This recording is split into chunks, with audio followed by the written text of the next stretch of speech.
오늘은 기독교 강요 제2권 제12장 중보자이신 그리스도에 대해서 함께 생각하도록 하겠습니다.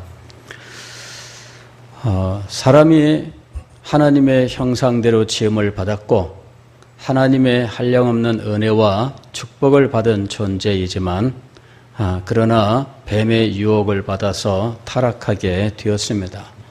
그리고 그는 죽음에 이르게 되었으며 그 죽음의 비참함을 현세에 경험하면서 살게 되었는데 그 죽음의 본질은 생명의 주인 되신 하나님과 단절되는 교제의 단절을 의미합니다.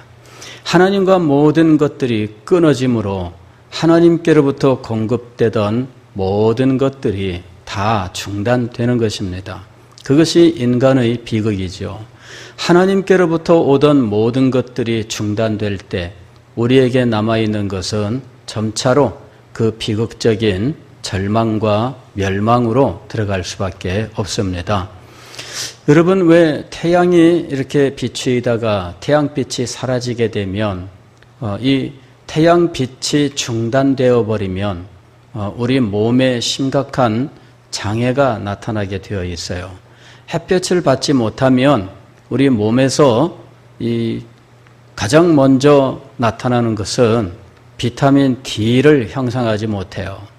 우리 몸은 햇볕을 받아야 비타민 D를 형성하는데 이 비타민 D가 형성되지 못하면 이 비타민 D의 부족으로 인해서 각양 질병들이 우리 몸에 나타나게 되어 있어요. 그리고 그런 질병들은 우리한테 심각한 문제가 되겠죠.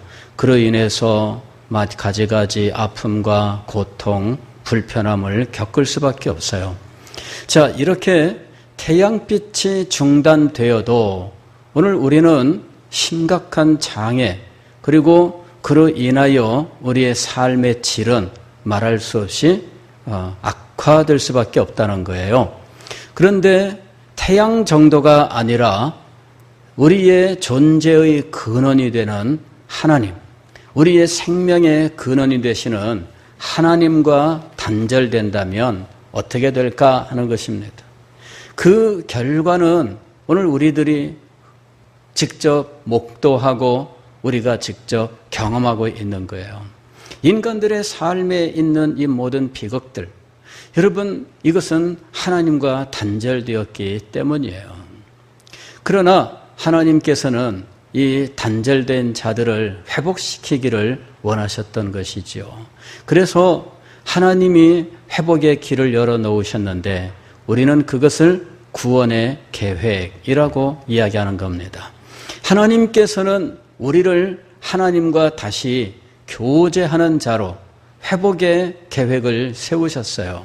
그리고 그 회복을 위한 하나님의 장치는 중보자라고 하는 것이었습니다. 중보자는 중개인과 또 보증인이라고 하는 말의 합성입니다. 그래서 하나님과 우리 사이를 중개, 즉 한없이 멀어져서 둘 사이는 가까워질 수 없는데 이 가까워질 수 없는 관계를 서로 만날 수 있도록 중간에서 역할을 해주는 직분, 바로 이것이 중개의 직분이죠. 그러나 중개만으로는 되지 않습니다. 그 둘 사이에 있는 문제를 해결해야 됩니다. 그 해결을 위하여 보증의 역할을 감당하기로 한 거죠. 중개와 보증, 이것이 바로 중보입니다.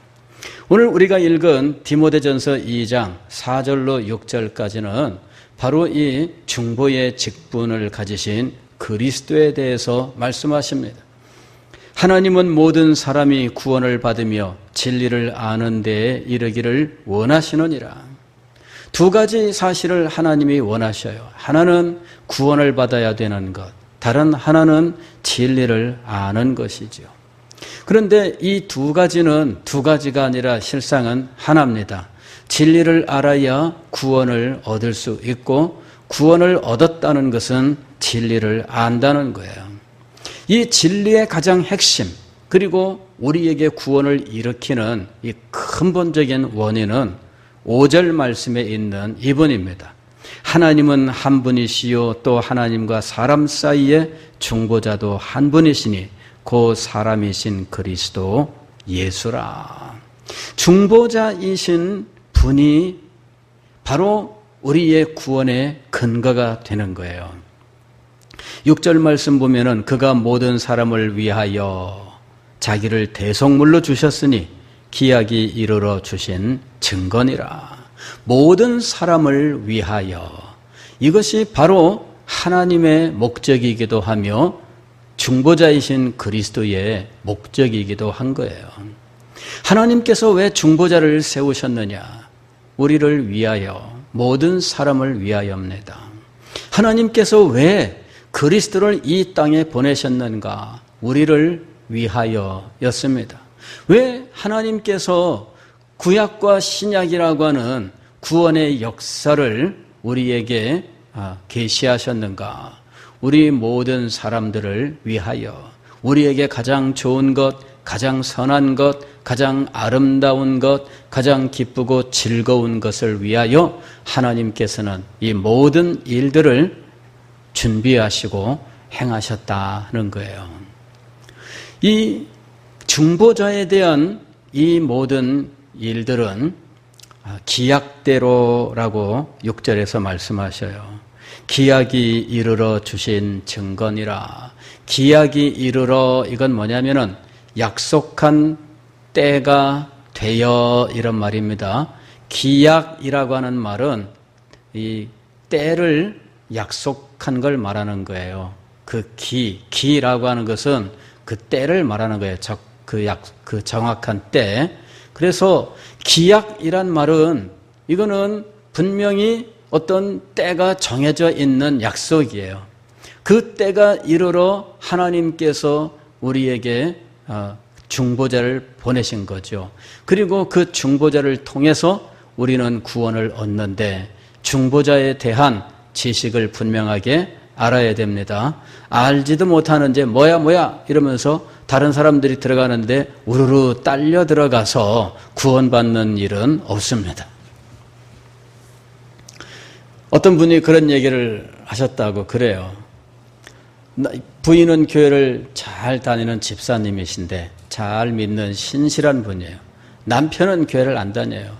그래서 남편에게 이제 뭐 교회를 나오셔야죠. 이제 예수 믿고 구원 받아야죠. 천국 가야죠. 그랬더니 이분 하시는 말씀이 우리 집사람이 교회 열심히 잘 다니니 나는 그냥 나중에 그저 부인 치맛자락 붙잡고 들어가면 안 됩니까? 이랬다는 이야기가 있습니다. 자, 부인 치맛자락 붙잡고는 천국에 못 들어갑니다. 그 옷을 붙들고는 하나님 나라에 들어갈 수가 없습니다. 진리를 알아야 돼요. 분명하게 우리의 구원이 어떻게 일어나는지를 알아야 한다는 것이에요. 자, 인간이 하나님과 맺은 행위 언약을 깨뜨리면서 그는 그만 멸망의 자리에 들어가게 되었는데 하나님께서는 이 행위 언약이 깨질 것을 아시고 이 언약을 회복시키시는 장치를 마련하셨는데 그것이 바로 보증이라고 하는 것이에요. 그거는 우리들도 다 지금 우리 살면서 하는 일들입니다. 우리가 어떤 계약을 하게 되면 그 계약에 보증을 세우는 일들을 하게 되어 있습니다.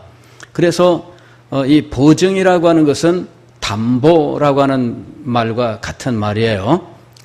보통 담보하면은 물건에 이제 이 물건을 의미하고 보증하게 되면은 사람을 의미하는데 그러나 사람이든 물건이든 상관없습니다.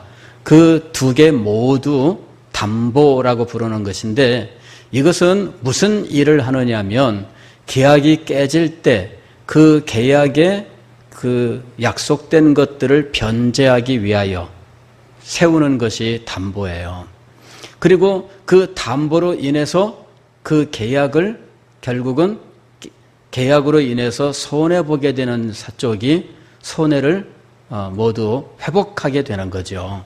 이게 이제 담보의 역할입니다. 하나님께서는 인간을 구원하시기 위해서 언약을 깨뜨린 자에게 그 담보로서, 즉 보증으로서 이 그리스도를 세우시고 그리스도께서 중보자, 즉 담보로서 담보물이 되시는 거예요.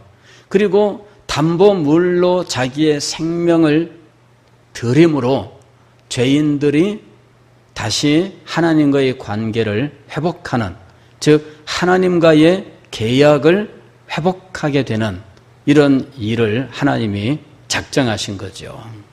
하나님이 이렇게 하셔야만 되는 이유는 없어요.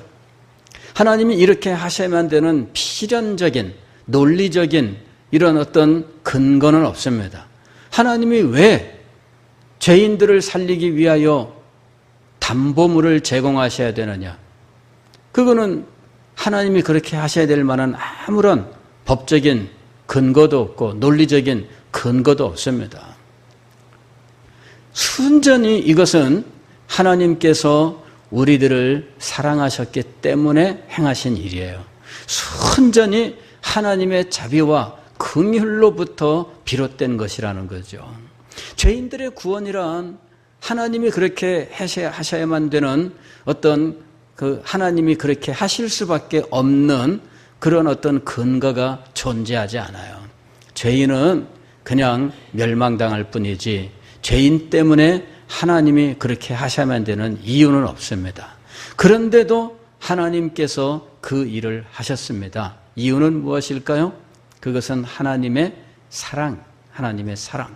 그 사랑 때문에 하나님께서는 언약을 깨뜨린 자들, 그리고 그 언약에 맹세하신 대로 죽음을 이제 맞이하여 영원한 멸망으로 떨어져야 하는 이 자들에게 하나님께서 구원의 길을 제시하셨는데, 그것은 처음 언약에서 깨뜨린 그 모든 손해를 모두 갚아야만 회복되는 것입니다. 그렇잖아요. 우리가 가령 금융거래를 하다가 부도를 냈습니다. 그러면 부도를 내고 나면 그 순간 우리는 어떻게 돼요? 신용이 사라지는 거예요. 그래서 이제 이 부도 내고 나면은 그 사람에게서 신용이 완전히 사라지는 거예요. 이 신용을 회복하기 위해서 어떻게 해야 돼요? 신용을 회복하기 위해서는 그가 부도를 낸 것을 어떻게 해야 돼요? 모두 갚아야 돼요. 그걸 갚아야 신용을 회복할 수 있는 거예요. 그런데 나는 이것을 갚을 수 있는 능력이 없어요. 그런데 누가 이것을 모두 갚아주셨을까요? 하나님께서 갚아주신 거예요. 하나님께서 갚아주셨는데 하나님이 우리의 이 신용을 회복시키기 위하여 예비하신 것은 담보물, 즉 중보자가 되시는 이 보증이 되시는 예수 그리스도였던 거죠. 그분이 우리의 보증이 되셔서 우리가 갚아야 하는 모든 것들을 갚았어요. 바로 이것이 이신칭의 교리입니다. 그리스도의 의가 우리의 의로 전가되는 것. 그래서 우리가 신용을 회복하는 것. 그죠? 이게 바로 이신칭의예요. 믿음으로 말미암아 의롭다함을 받는다 그러는데, 이게 바로 그리스도의 의가 우리의 의로 이렇게 계좌이체가 일어나면서 우리가 모든 값을 치를 수 있게 되는 거죠. 그래서 이 신용회복이라고 하는 것이 구원을 설명하는 아주 중요한 개념이에요. 이신칭의라고 하는 것은 전가를 통해서 이루어져요. 그리스도의 의가 우리에게 넘어오는 거예요. 이렇게 그리스도의 의가 우리에게로 넘어오는 이것을 전가라고 이야기하는데, 전가라는 말은 우리 일상생활 속에서는 쓰지 않는 용어죠. 어디서 쓰는 말이냐면 이 말을 오늘 우리가 쓰는 용어로 바꾸면은 이체, 계좌 이체라고 하는 거 있잖아요. 이체를 하는 거예요. 내 것이 아닌데 내 몫으로 넘어오는 거예요. 이것이 이신칭의입니다. 근데 이 모든 일들을 하나님께서 우리를 사랑하사 우리를 위하여 가장 적절하게, 가장 아름답게, 가장 지혜롭게 만들어 놓으시고 실행하셨다는 거죠. 오늘 우리가 여기서 이렇게 우리에게 보증이 되시고 담보가 되시고 그리하여 자기의 의를 우리의 의로 넘기셔서 우리의 신용을 회복시키시고 하나님 앞에 다시 설 수 있게 하시는 이 중요한 일을 하시는 분을 중보자라고 불렀는데, 이 중보자에 대해서 우리가 읽은 성경 말씀은 중요한 내용들을 말씀하고 있습니다. 5절 말씀을 보면은 하나님은 한 분이시요 또 하나님과 사람 사이의 중보자도 한 분이시니 곧 사람이신 그리스도 예수라 그랬습니다. 사람이신 그리스도 예수, 하나님과 사람 사이의 중보자가 한 분인데 사람이시다 이렇게 말씀을 하고 있어요. 이게 굉장히 놀라운 것입니다. 우리는 그리스도는 하나님의 아들, 즉 하나님이라고 알고 있어요. 그런데 또 이분을 가리켜서 사람이라고 말씀하고 있는 거죠. 즉 그리스도는 하나님이시면서 또한 사람인, 그래서 우리는 이것을 그리스도의 양성결이라 이렇게 얘기해요. 신성과 인성 두 가지를 다 가지고 계신다라고 해서 그리스도의 양성이라고 부르는 거예요. 그리스도는 하나님이십니다. 그리고 사람이기도 하십니다. 그런데 왜 이렇게 중보자가 되시는 그리스도는 하나님이시면서 동시에 사람이 되셔야 했는가 하는 것입니다. 왜 담보물이신 이 그리스도, 또 우리의 보증이 되시는 이 그리스도는 왜 하나님이시면서 또한 사람이셔야 했느냐 하는 거죠. 그것은 우리가 갖고 있는 한계 때문입니다. 우리 인간들, 죄인들이 가지고 있는 한계 때문이에요. 자, 한번 보겠습니다. 자, 우리 인간이 죄값을 치른다면 우리는 어떤 상태가 될까요? 까짓것 다 갚아버리고 말겠습니다. 하나님, 제가 지은 죄값이 얼마죠? 다 제가 갚겠습니다. 그랬더니 하나님께서 그래? 갚아라. 그랬습니다. 제가 갚겠습니다. 그리고 다 갚았어요. 그러면 어떻게 될까요? 우리는 죽고 끝나는 거예요. 그죠? 죄의 값은 뭐라고요? 사망이요. 우리가 죄값을 갚겠습니다 하고 하나님 앞에 나섰어요. 그런데 하나님이 그래 알겠다 그러면 다 갚아라. 다 갚고 났는데 그 다음에 우리한테는 뭐가 남아요? 아무것도 안 남아요. 죽음밖에 없어. 더 이상 아무것도 존재하지 않습니다. 그것이 우리가 가지고 있는 한계예요. 자, 그런데 그 죽음을 겪는 과정이 얼마나 고통스러운지, 그 절망, 그 존재 자체가 사라지는 그 죽음이라고 하는 것은 말할 수 없는 고통이에요. 저도 죽음에 이르지 않아서 어떤 정도인지는 알 수 없습니다만은 죽음에 이르는 과정을 보게 되면 정말 너무너무 고통스러워해요. 편안하게 어느 순간 자는 듯 가시는 것이 정말 복이다 이런 말씀들을 많이 하시는데 세월이 흐를수록 정말 그렇다 이런 생각이 들어요. 정말 그렇다. 제가 한 번은 어디 이제 임종하신다 그래서 찾아갔어요. 할머니 한 분이 이제 임종을 앞두고 있습니다. 이래서 밤에 한 10시쯤 이렇게 이제 그 집에를 갔는데, 아니, 2시간이 되도록 숨만 몰아쉬시고 안 돌아가셔. 그러니 이제나 저제나 임종하십니다 그러는데 다시 또 이렇게 숨이 또 시작되고 또 이렇게 그러신가 했더니 또 이렇게 이어지고 막 그러는 거예요.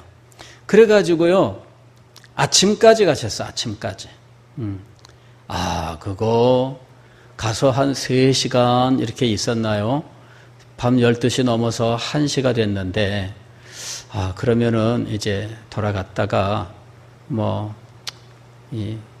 그날 밤 꼬박 살 수 없으니까 또 계속 그래서, 그랬더니 나중에 얘기를 들으니까 이제 전화가 왔는데, 이제 아침에 돌아가셨대요.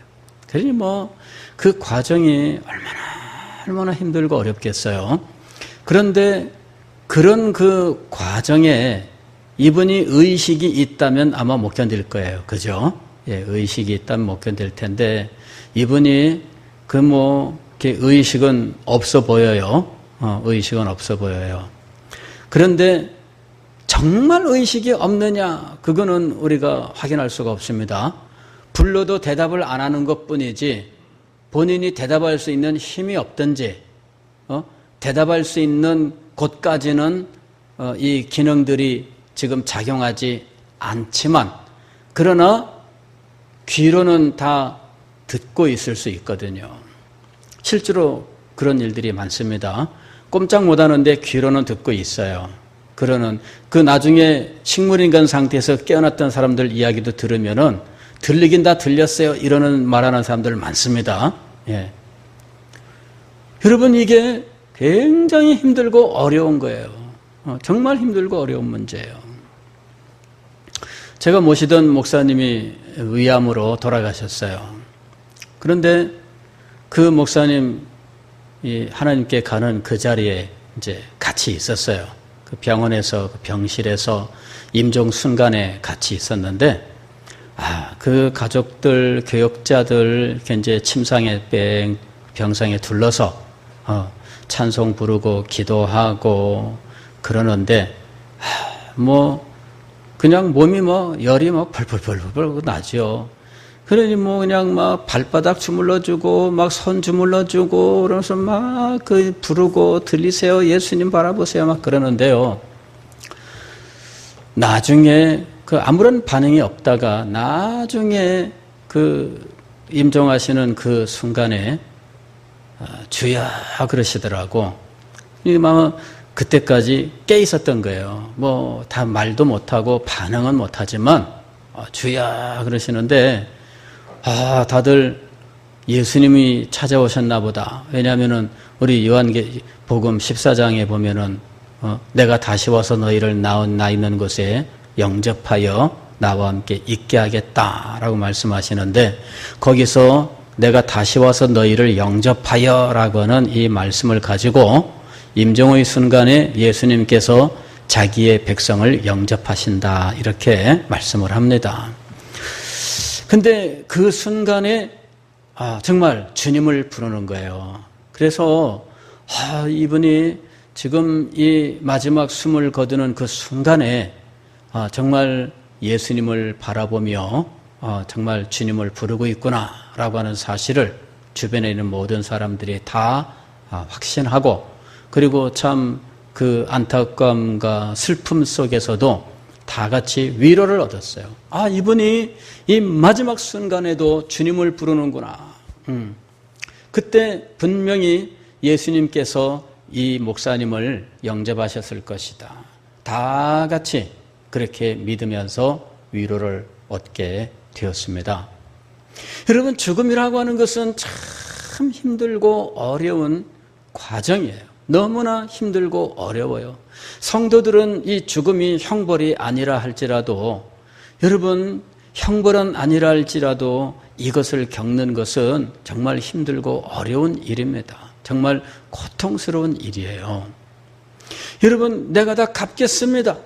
그러면서 죗값을 다 갚는다고 큰 소리 친들, 그는 결국 죽음 이외에는 아무것도 남는 것이 없어요. 그 절망, 그 고통, 그 아픔, 그것은 이루 말할 수가 없습니다. 그런데 이것을 대신 갚아주는 분이 계신다는 거예요. 이게 정말 놀라운 것입니다. 그리스도께서 바로 이것을 대신 갚아주신 거예요. 예수 그리스도의 십자가의 죽으심을 생각해 보세요.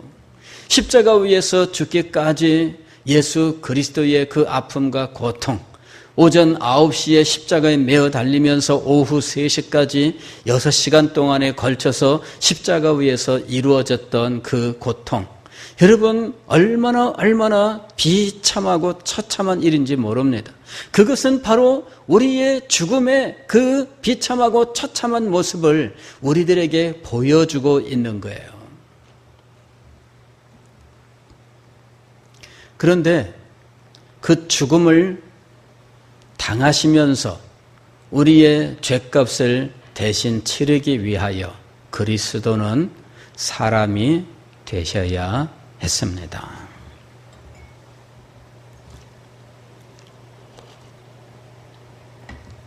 문제는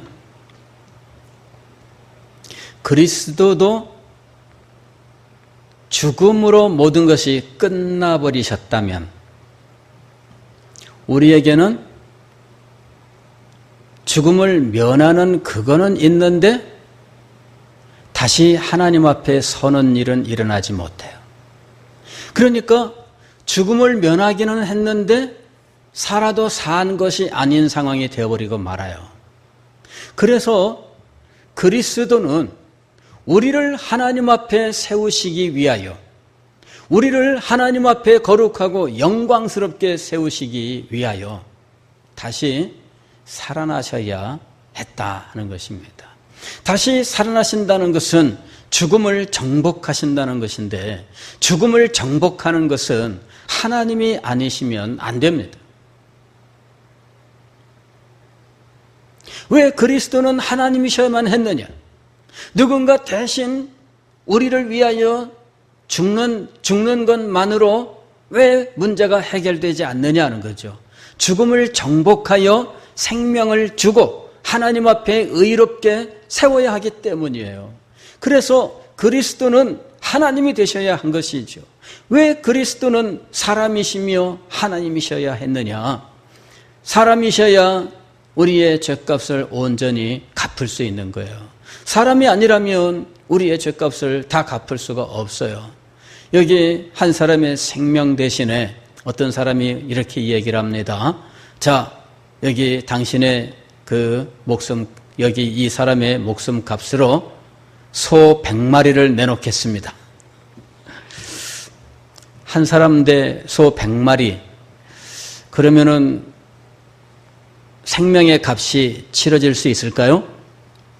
물론 자연주의, 즉 진화론에 충실한 자연주의자라면 사람이나 소나 다 같은 생명이다 이렇게 해버리면은 사람 하나에 소 100마리까지 이건 너무하다, 소 하나 이렇게 주장할 수도 있을지 몰라요. 그냥 일반적으로 우리 그냥 상식선에서 이야기하면 사람 한 사람 목숨값으로 소 100마리 안 된다 이렇게 생각할 거예요. 소 100마리면은 한 어느 정도 금액일까요?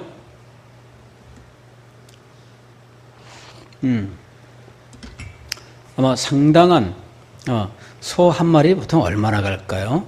한 값을 제가 몰라서 옛날에 소 한 마리 팔면은 대학교 등록금하고 이랬대는데 글쎄요 한 300만 원 정도 될까? 그냥 그렇게 잡고 100마리면은 300만 원에다가 100을 곱해야 되잖아요. 그럼 얼마예요? 3억? 예. 얼마 안 되네. 한 사람 목숨값 3억? 그러면 안 되지. 손해죠. 예. 여러분 보세요. 한 사람의 생명을 대신하기 위하여는 똑같은 사람이어야 되는 거예요. 똑같은 사람이 아니면 이 죄값을 다 치를 수가 없어요. 무슨 사자를 데리고 왔습니다. 사자가 귀하고 귀하지만 시베리아 호랑이 데리고 왔습니다. 시베리아 호랑이 귀하고 귀하지만 그러나 사람을 대신하는 것은 사람이어야 돼요. 그리스도께서 사람이신 이유가 있습니다. 그리고 그리스도께서 무죄한 사람이어야 하는 이유가 있습니다.